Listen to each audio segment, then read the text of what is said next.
یتقارب الزمان، زمانہ قریب ہو جائے گا، کسی کام میں برکت نہیں، حتیٰ کہ ہماری نیند میں برکت ختم ہے۔ ہم 10 گھنٹے بھی سو لیں تو نیند پوری نہیں ہوتی۔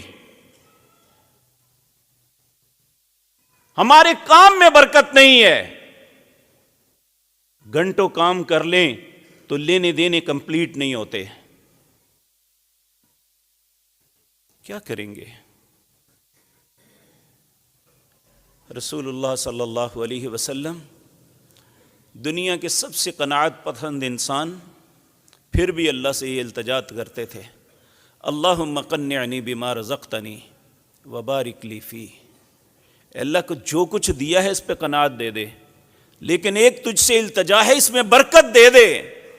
ہم مال مانگتے ہیں، اولاد مانگتے ہیں، برکت نہیں مانگتے۔